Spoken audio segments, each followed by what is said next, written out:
आइए जानते हैं कैसे हुआ चारों युगों का आरंभ। मित्रों, राधे राधे। आपका एक बार फिर से स्वागत है आपके अपने YouTube चैनल पर। दोस्तों, आज हम बात करेंगे चारों युगों का आरंभ कैसे हुआ। ये तो हम सभी जानते हैं कि हिंदू पुराणों के अनुसार कालखंड यानी समय को चार युगों में बांटा गया है और इसी कालखंड को सतयुग, त्रेतायुग, द्वापर युग और कलयुग के नाम से जाना जाता है। हिंदू पुराणों के अनुसार ऐसा माना जाता है कि जब भी किसी कालखंड में उस समय के परिस्थिति मानकों के अनुसार धर्म का लोप होने लगता है तो भगवान श्री हरि अवतरित होकर अधर्मियों का नाश करते हैं और फिर तीनों लोक में धर्म की स्थापना करते हैं, जिसके बाद एक नए कालखंड यानी नए युग का आरंभ होता है। तो दोस्तों, आइए मिलकर जानते हैं कि पुराणों के अनुसार सतयुग, त्रेतायुग, द्वापर युग और कलयुग का आरंभ और अंत कैसे हुआ।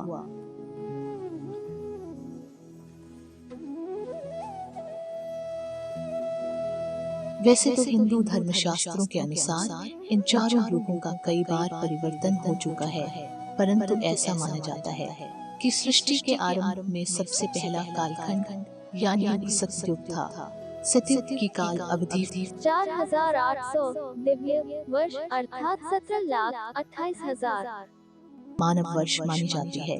ऐसा माना जाता है कि इस युग में मनुष्यों की आयु 1 लाख वर्ष के करीब होती थी। साथ ही सतयुग में मनुष्यों की लंबाई भी आज की तुलना में काफी अधिक होती थी। इस युग में पाप की मात्रा 0 विश्वा अर्थात 0% थी, जबकि इस युग में पुण्य की मात्रा 20 विश्वा यानी 100% होती है। फिर भी इस युग में श्री हरि ने मत्स्य, कूर्म, वाराह, नृसिंह रूप में अवतरित हुए थे। अब यहाँ ये सवाल उठता है कि जब सतयुग में पाप नहीं था तो फिर श्री हरि ने इन रूपों में क्यों अवतार लिया। तो दर्शकों, आपको बता दूंगी, जब परमपिता ब्रह्मा ने इस सृष्टि की रचना की तो उस समय देवों, मनुष्यों, नागों, गंधर्वों आदि के साथ साथ दैत्यों की भी उत्पत्ति की ताकि सृष्टि का संतुलन बना रहे।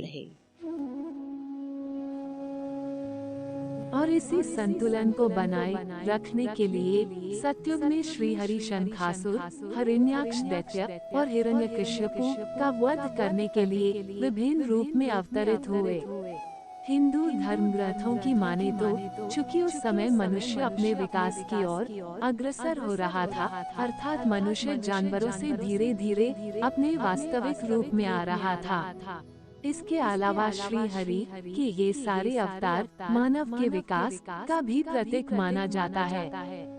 सतयुग की समाप्ति के बाद त्रेता युग आया। इस युग की बात करें तो इस युग में श्री हरि ने वामन और श्री राम के रूप में पूर्ण अवतार लिया था, जबकि परशुराम के रूप में उन्होंने अंशावतार लिया था।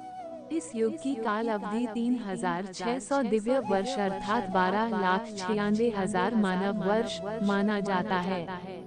इस युग में मनुष्यों की उम्र 10,000 वर्ष हुआ करती थी, जबकि लंबाई 100 से 150 फीट हुआ करती थी। इस युग में पाप की मात्रा 5 विश्वा अर्थात 25% थी, जबकि पुण्य की मात्रा 15 विश्वा यानी 75% थी। इसी युग में रावण, कुंभकर्ण, बाली, अहिरावण जैसे अत्याचारी राजा भी हुआ करते थे, जो अपने बल और अहंकार में आकर तीनों लोक के प्राणियों पर अत्याचार किया करते थे, जिस कारण वश श्री हरि प्रभु श्री कृष्ण श्री राम रूप में अवतरित हुए और इन अत्याचारियों नाश किया। फिर जब वह अयोध्या वापस आए तो उन्होंने कई वर्षों तक वहां शासन किया। फिर देवी सीता के पृथ्वी में समा जाने के कुछ समय बाद वह भी अपने धाम वापस लौट गए। इसके बाद एक बार फिर एक नए युग का सृजन हुआ, जिसे द्वापर युग के नाम से जाना जाता है। द्वापर युग में श्री हरि ने श्री कृष्ण के रूप में अवतार लिया। इस युग की काल अवधि 2400 दिव्य वर्ष अर्थात 8,64,000 मानव वर्ष माना जाता है। इस युग में मनुष्यों की आयु 1000 वर्ष हुआ करती थी। इस युग पाप की मात्रा 10 विश्वा अर्थात 50% हुआ करती थी। द्वापर युग को युद्धों का युग भी कहा जाता है। इस युग में धर्म का तेजी से क्षय होने लगा था। चारों ओर अधर्म अपना पांव तेजी से पसारने लगा था, तब भगवान श्री कृष्ण ने पापियों का एक एक कर नाश करना शुरू किया। और जब महाभारत युद्ध के पश्चात सारे अधर्मियों का नाश हो गया, तब युधिष्ठिर को हस्तिनापुर का राजा घोषित किया गया। जिस समय युधिष्ठिर का राज तिलक हो रहा था, उसी समय गांधारी अपने सभी पुत्रों की मृत्यु का जिम्मेदार मानते हुए भगवान श्री कृष्ण को श्राप दे दिया। गांधारी ने भगवान कृष्ण को श्राप देते हुए कहा कि श्री कृष्ण, जिस तरह तुमने मेरे कुल का नाश किया, उसी तरह तुम्हारे भी कुल का नाश होगा। उसके बाद पांडवों ने 36 साल तक हस्तिनापुर पर राज किया।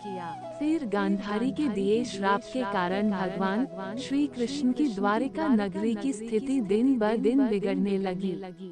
द्वारकावासी मदिरा पीकर आपस में ही लड़ने लगे और एक दूसरे को मारने लगे। ये देखकर एक दिन भगवान श्री कृष्ण पूरे यादव वंश को प्रभास ले आए, परंतु वहाँ भी श्राप के कारण संपूर्ण यादव वंश एक दूसरे के खून के प्यासे हो गए और अंत में हालात इतने बिगड़ गए कि पूरा यादव वंश ही खत्म हो गया। उसके बाद एक दिन भगवान श्री कृष्ण एक वृक्ष के नीचे विश्राम कर रहे थे। उसी समय किसी शिकारी ने भगवान कृष्ण पर ही निशाना साध दिया। क्योंकि भगवान ने मृत्युलोक में जन्म लिया था, इसलिए इस मनुष्य रूपी शरीर से एक दिन उन्हें दूर होना ही था। अतः भगवान श्री कृष्ण ने अपना देह त्याग दिया और वैकुंठ धाम चले गए।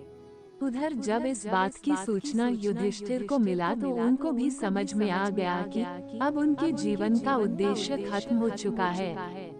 द्वापर युग इस समय अपनी समाप्ति की ओर था और कलयुग का प्रारंभ होने वाला था।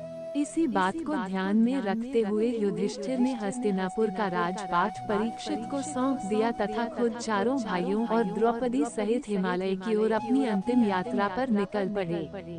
फिर पांडवों के हस्तिनापुर से निकलते ही कलयुग का आरंभ हो गया और आज हम इसी कलयुग में जी रहे हैं।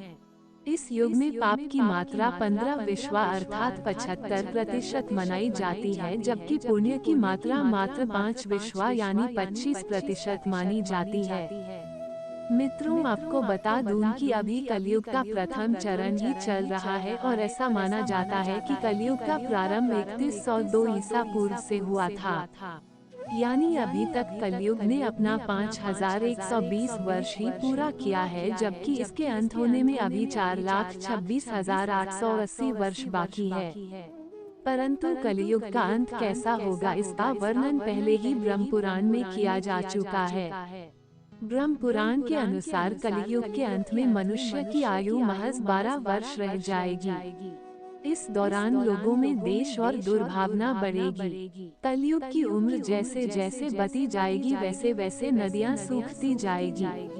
बेईमानी और अन्याय से धन कमाने वाले लोग बढ़ने लगेंगे। धन के लोभ में मनुष्य किसी की भी हत्या करने लगेगा। इंसान सभी धार्मिक काम करना बंद कर देगा। गाय दूध देना बंद कर देगी।